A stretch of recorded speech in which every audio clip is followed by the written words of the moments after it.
Hi, this is Marika here from Watercolour Wellness, and today we are painting this picture.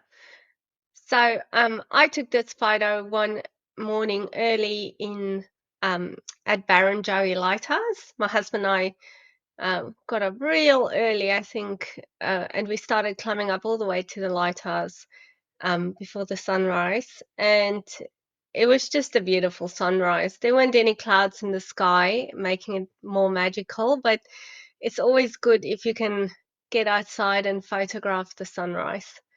I like the silence and the tranquility of it. So we'll paint this picture that I've got over here. And as always, the outlines for my picture is on my website. If you go to watercolourwellness.com/outlines, you'll find them there, or just go to the home page and click on free downloads. So you'll see the picture there that we painted today, and then just above that is the link where you can get the outlines completely for free.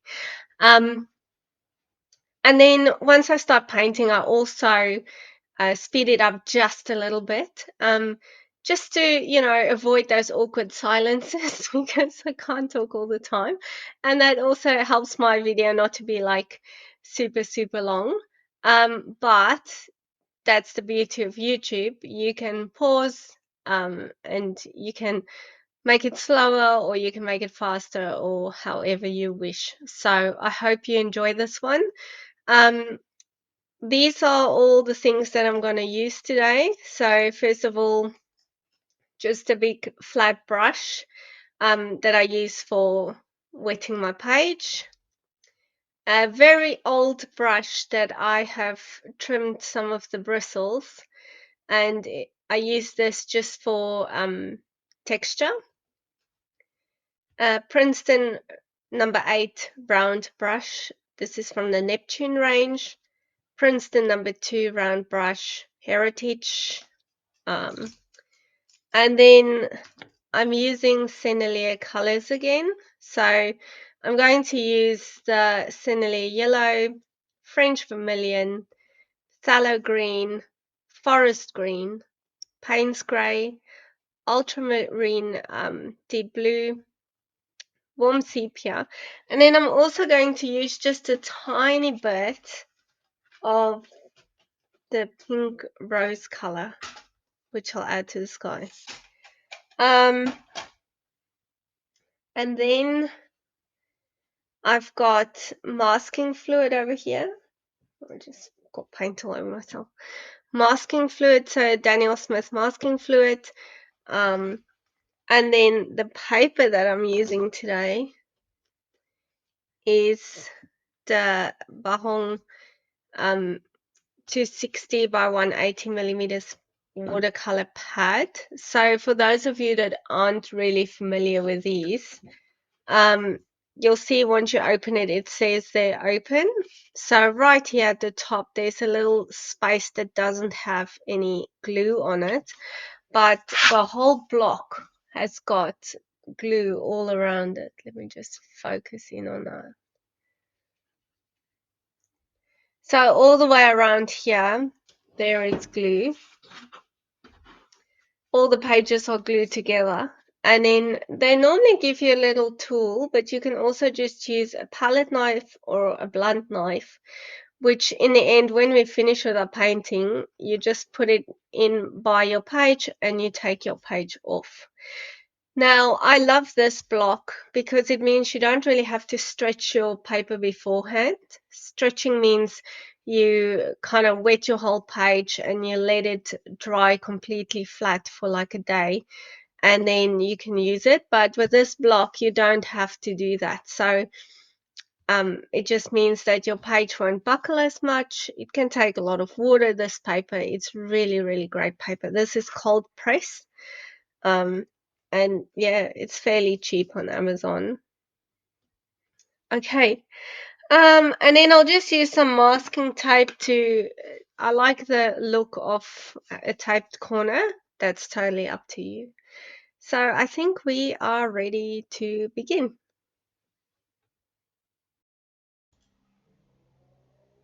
Let's start by taping all the sides of my paper.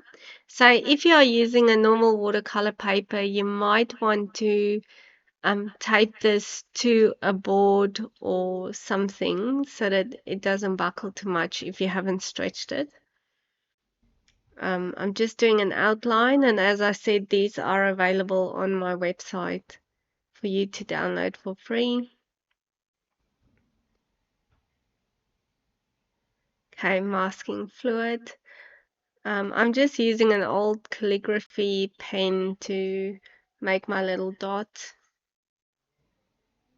And then this needs to dry completely before we do anything else. So I'm just using a hairdryer, letting it dry completely, and then I wet the top part of my page, so just the sky.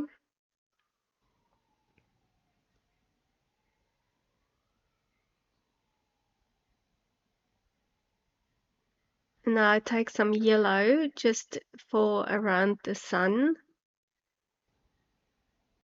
And I'm also already putting it out to the side so that I can blend it easier. And I'm also doing a bit in my ocean so that I already have a reflection.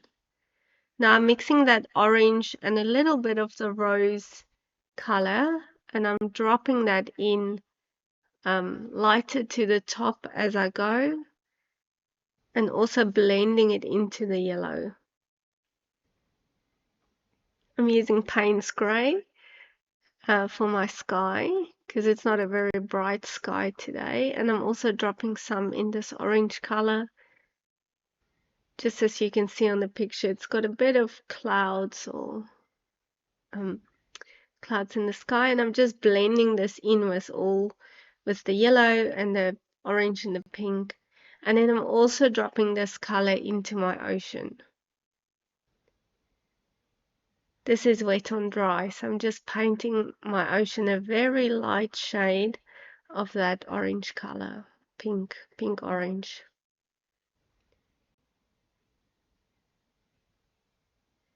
Okay, let's let this dry completely before moving on to the next step.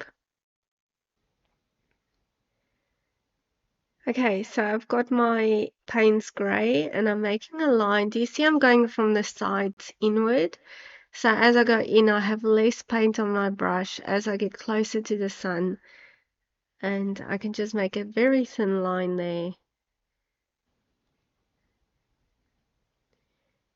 Now, even though I'm painting this whole area, some of that pink will still come through because I'm using a lot of water while I'm painting. And watercolor is meant to be transparent. I tend to go too dark, but it's meant to be transparent. It's a whole thing. So just add more water, keep it light, and then I'm also dropping in some of that ultramarine blue just to give some variation in color in my ocean as well. And a couple of lines right here in the middle.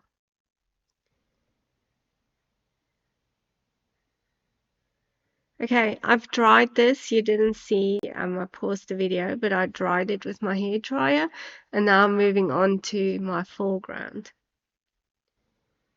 So I'm starting with the bushes in the foreground first, and I'm putting down the yellow so that we can get that sun shining onto the bushes. So just drop in yellow where you see some bushes here in your foreground. Add a bit of the Phthalo green or any light green color. You can use any colors that you've got. Like, you don't have to use exactly these ones. And I'm putting some brown on the side. Now this is all wet, so it's wet on wet, and I'm letting it blend.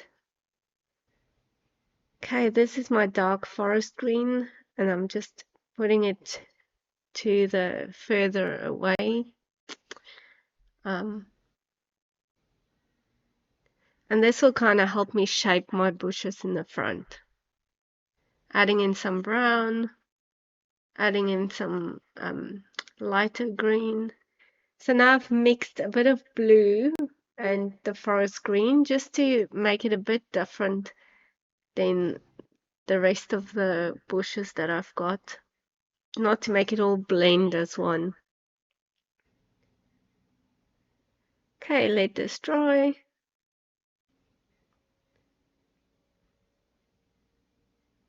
Now I'm going to add in my trees.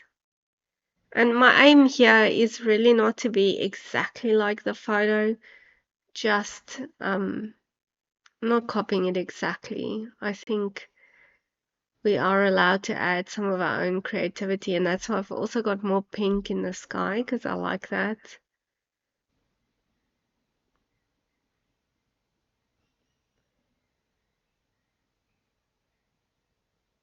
So I'm just doing a kind of tree over here, my tree in the middle. So my branches will kind of go around the sun.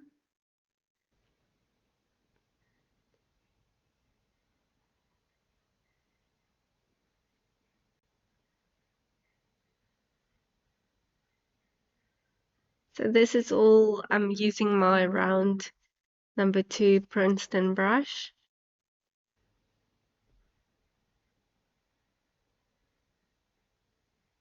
I know you can use a rigger brush for this as well, but I don't have one, so I just use this Princeton number 2.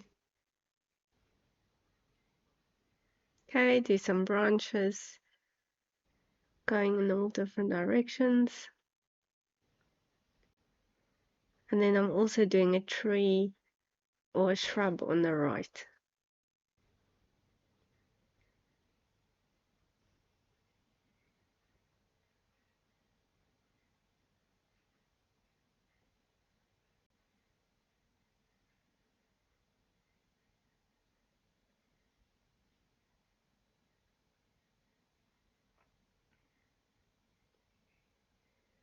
Doing some grass thing here. It's more of a bush, but this is with the warm sepia color. And now I'm going to add some definition, some bushes in the distance, just some texture. So I'm using this old brush that I've trimmed, and I'm just kind of framing my bushes here, going all around them, adding the forest green. I've got some brown,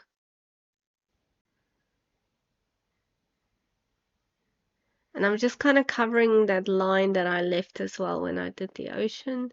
And I'm going over my trees as well.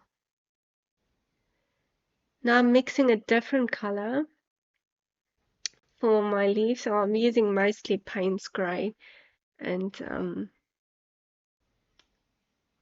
a little bit of forest green, but mainly Paynes Grey.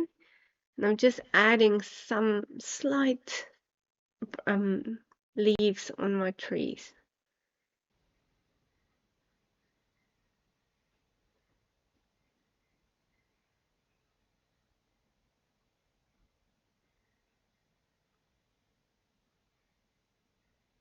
Okay, back to my foreground. I'm just doing a couple of branches in these bushes over here.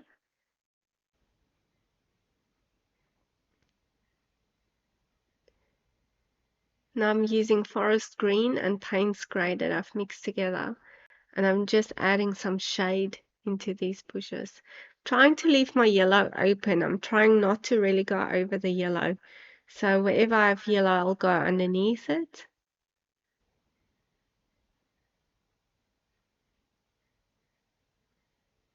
And then making it even more darker in the foreground using the forest green and the Paynes Grey.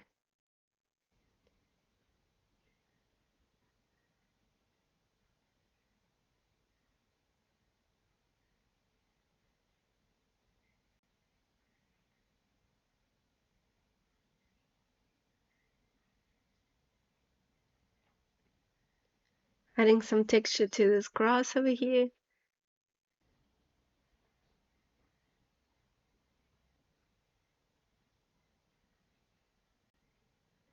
Okay, now I dry this. As I'm drying it, I'm noticing that I want to add some more texture. So just here on the left, and then a little bit where I added that brown. There we go. Okay, all done. So letting it dry completely.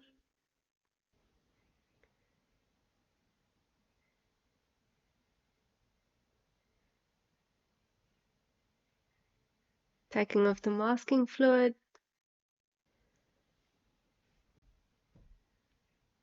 Taking off the masking tape.